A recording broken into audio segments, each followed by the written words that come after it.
All right, thanks, Antonia. Antonia really talked about a lot of what I'm going to talk about, so I'll just give a few examples on going your CV and teaching portfolio and what you can do to kind of keep everything in line, and then I'll end by talking a little bit about digital scholarship, which was brought up earlier.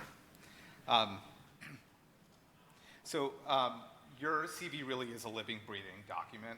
As was said, this should be the log of really everything you do. Anytime you do anything, like any teaching or service, even the smallest things, a mid-student lecture, a mentorship session, go over anything, there really isn't anything too trivial that you shouldn't be putting on your CV.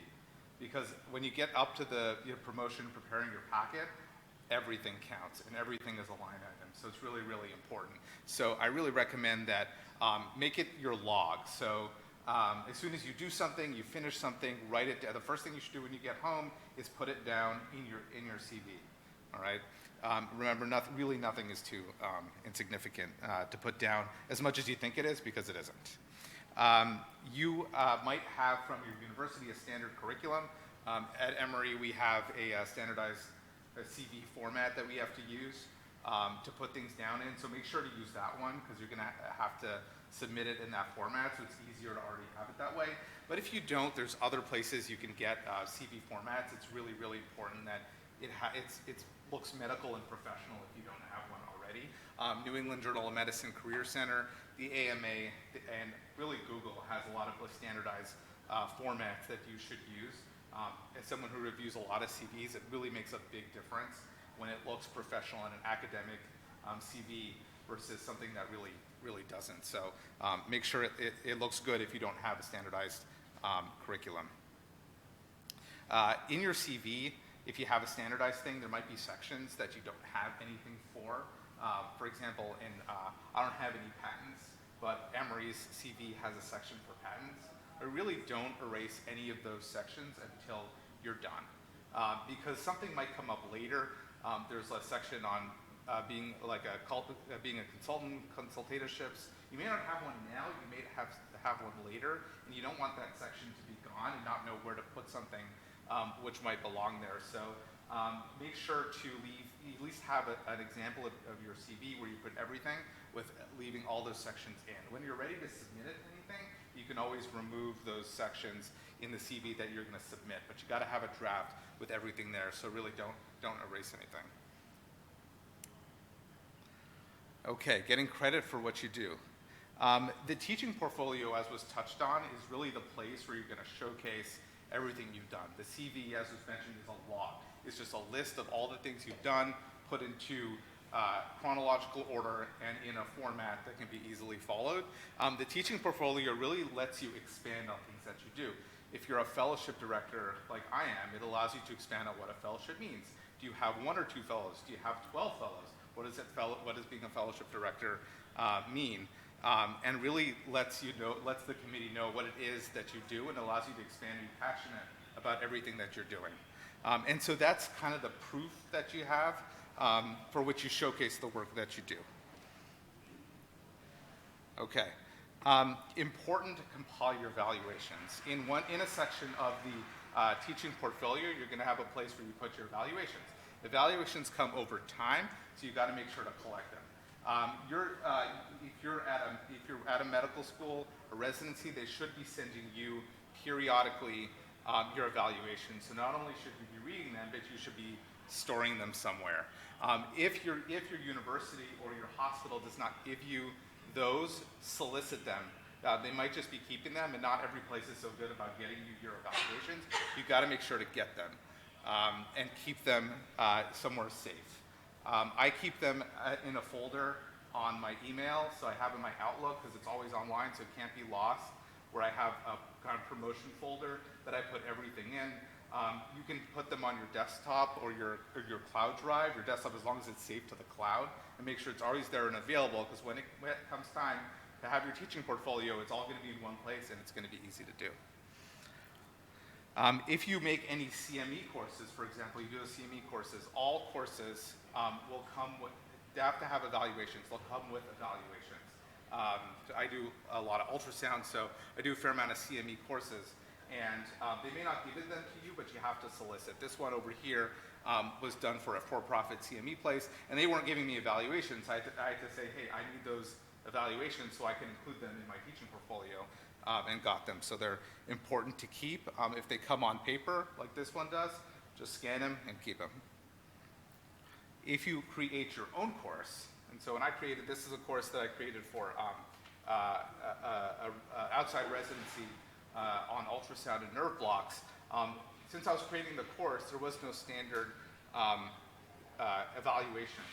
So I created this evaluation easily on Google Forms, and it's something you can keep and you can have with you and make sure that they fill it out. Again, it's proof of the impact of your teaching. What you want with a teaching portfolio is not just to say, oh, here, I did these things, and this was cool, and here's what I do, but also how did that impact learners? And really, how you're going to do that is the evaluations. So this is something you can include, right? Make sure it includes comments. Comments speak a lot. When people read comments, they can really see what the learner felt was important and how it really impacted their education. You want the P&T committee to see you as someone who spreads knowledge, and that not only do you teach, but that it's effective, and people are understanding. If there's no evaluations, there's also letters. So if you give a talk somewhere, they don't necessarily have evaluations, right there, you can get a letter of appreciation, which also includes the effectiveness of your teaching. You can solicit this if they don't give it to you automatically. Say, hey, I gave you this session to your learners. I'd really like something that I can put in my teaching portfolio about the impact that I've made on your program.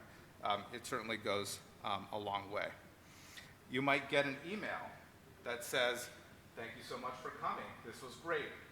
Put that right in your promotions folder, right in your Outlook, so it's kept and it's ready for when you need to put it in your teaching portfolio. Don't discount text messages.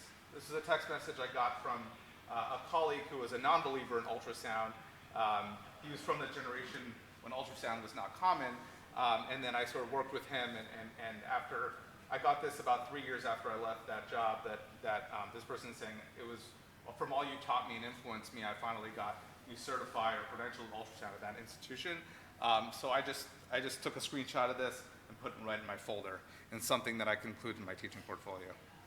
I know it's about education, but I want to briefly mention from a service standpoint, if you get emails from patients or patients' families, keep those as well, because that shows your impact from your service standpoint. Any questions about this before I move on? Okay. Changing topics kind of completely, I'm going to talk briefly about digital scholarship, which was asked about before. So what is digital scholarship? Digital scholarship is content created for online consumption. It's what's done in your blogs, podcasts, social media, Facebook, Twitter, Instagram, etc. Whether you do it towards other health professionals, whether you do it for the public or for anyone else, it's the use of online material in order to disseminate scholarship and education. Blogs that are peer-reviewed count. The Academic Life in Emergency Medicine blog that has specific peer review is part of digital scholarship as well. Some of the online-only journals that still have that more traditional peer review process like a regular journal doesn't really count in digital scholarship. And a lot of the younger faculty and some of the older faculty delve in this as well. And so how do we use that for promotion? Because traditionally, P&T committees recognized more formal scholarship, but how do we show the impact of digital scholarship and use it for the promotional process? This is a consensus statement that was put out in 2020. It's a really, really great paper by a group of experts in WestGem about harnessing digital scholarship and how you can use digital scholarship in your promotion, especially to committees which don't necessarily or haven't traditionally recognized it. So I recommend, if you're interested in digital scholarship, to take a look at that. They do have a consensus statement on evaluating social media-based scholarship, which is important to understand. It's got to be original, just like any other research, so you can't take something. It's got to be something you write. It advances the field of health professionals' education. So it is just like any other traditional book chapter or paper, it's advancing the field. It's got to be archived and disseminated, just like any other journal, and provide health professional education with the ability to comment. So that's that real-time peer review. If you post something on Twitter that makes no sense at all, someone is going to say, hey, this makes no sense at all. And that's that immediate peer review. Same with a blog post at a popular blog. People can comment immediately. So part of the social media scholarship and digital scholarship comes with that immediate peer review, way faster than traditional journals, especially post-publication. You get that peer review with traditional journals by submitting it before it gets accepted. But until a letter of the editor comes out, it's many editions later. Digital scholarship is right away. So how do you put that onto your CV? You can include it in a digital scholarship section if there's no prescribed section, if you're doing something original. If you have a prescribed section, a specific format that you gotta follow, try to fit it into the space where it fits. A lot of it will be in non-peer-reviewed publications. In the Emory standardized CV, there's an area under the publications for non-peer reviewed, so I include it there with a blog post and everything. And sometimes there's an other section that you can include it, but try to fit it in where you can. Make sure it looks good, AMA style citations, and that it looks like a professionally cited thing, and not the, oh, I decided to write this up one day, because it is important and shown that it is work worthy of being recognized. When in your teaching portfolio, you can use external evidence of impact, which is important to showcase the impact that your digital scholarship, your blogs, your podcasts are being made. And your web host, if you're doing it online or you're doing a podcast, you can see how many, or even Twitter, you can see the impact that you made. You can get the page views, downloads, time spent on it. All that, your web host can get all that information for you, how long till people clicked off of it, what clicks they did, how long they spent on the page, how long they scrolled. It's really amazing how much is really kept. You go on a website, they're like tracking everything. It's really amazing what you do. Retweets and views on Twitter, if you're using Twitter, is something that you can mention as the impact of who you're reaching. You can get the geographic location of who's accessing your material. So you'll know even on a website or even on Twitter, you can get this kind of information of where in the world people are accessing you from, showing your global impact of your work. There are other indices called the social media index, and there's altmetrics, which I'm not going to get into, but it's other ways that can showcase the impact, how broad and how many people have viewed your publication. And if you can get digital peer review, like the Alien blog, that's even better because that's sort of in a little bit more traditional sense. On Twitter, I'm not like Twitter guys, you can tell. But if you click on the view tweet activity, you can already get without really easily. If you go on your tweet, you can get sort of the number of impressions, engagements, and so you can showcase how many people are actually looking at your thing. And these are something that unless you get the number of citations in a traditional peer-reviewed format, this is something that can really impress the P&T committee. Just to summarize again, use your teaching portfolio and put a digital scholarship section if this is something that you're doing to showcase that. Consider including a digital scholarship mission statement, just like the teaching philosophy statement. You can include a digital scholarship statement. Why you developed this blog, what was the point you do it, who are you trying to reach, how did the knowledge translation work, and what impact you made, what feedback you've gotten, and why it's so important to you to continue this, your online presence. That's all I got, and I think we got a break after this, but I still would want to answer questions if anyone's got any specific questions, or find me during the break. Yes? Just a quick comment from the department.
yourself, I promise. The other thing was absolutely know your institution's criteria and play to it in what you write up in your educator portfolio.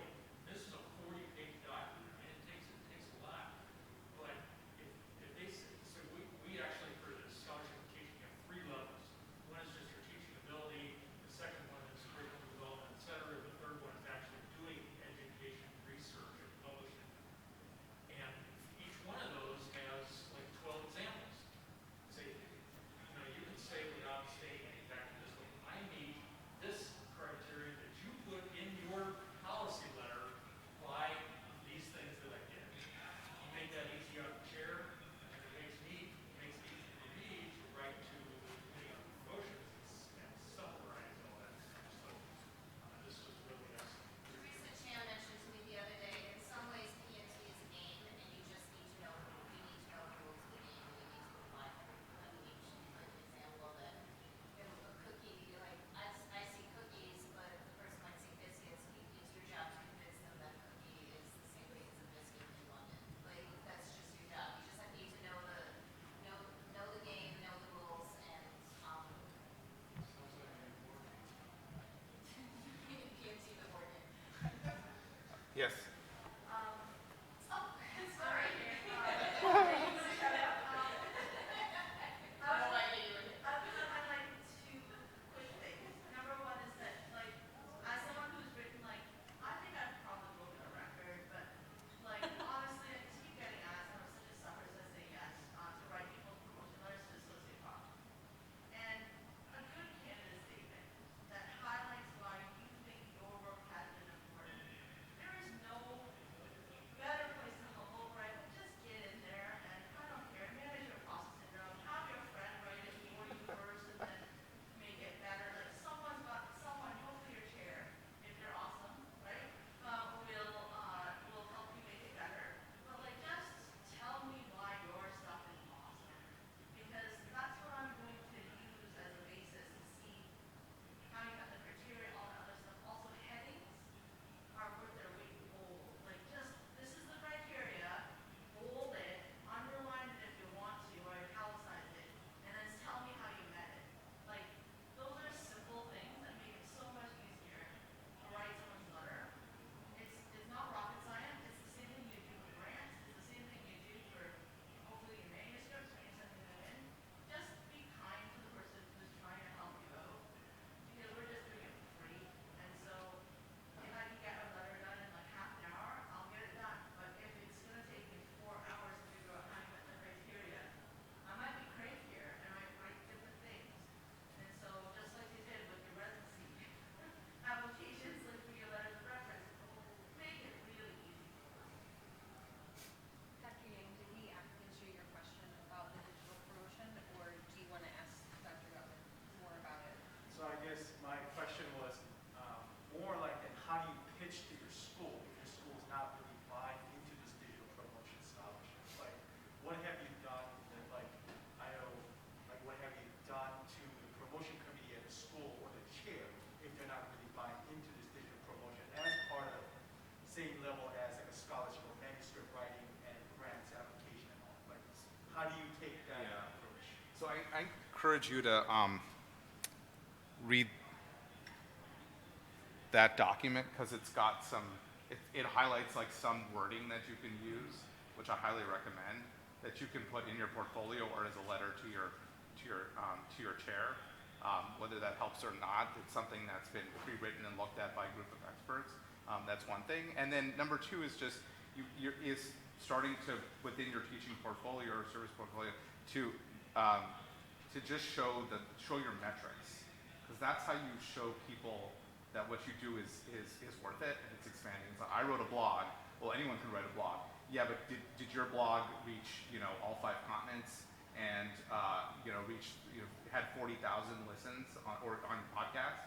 That's something that I don't think they can truly ignore as to the impact, because that's what when you're going up to associate full, at least an associate and full professor, they want national impact and reputation, and that's how I think that you prove it. Obviously, this is evolving, and you have chairs who's not going to believe it, but I think it's starting to become accepted. And I think the wording to the chair and the metrics help kind of prove your point. Yeah, I know, I totally agree on it. Yeah. Nowadays, digital scholarship is Yeah. a thing, right? Yeah. We do it all for like Alien, like EM Docs, Rebel EM, wherever. And I think it's really important, but I feel like there's a little bit of a gap in between what we do Right. and what Right. they Well, perceive as and a I think the other thing is you can compare it, sorry to interrupt, No, no. John. I think you can also compare it to your print stuff, right? So I get an email every month from Journal of Wellness that tells me how many downloads of my paper, Right. not just the visits, but how many people have actually downloaded my paper, right? But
also, if you have a section in your CV or thing on professional development, that's this. So you make sure to write it down. Yes. Okay? You intended a You intended professional it. development Yeah. section. Please Yes. include it.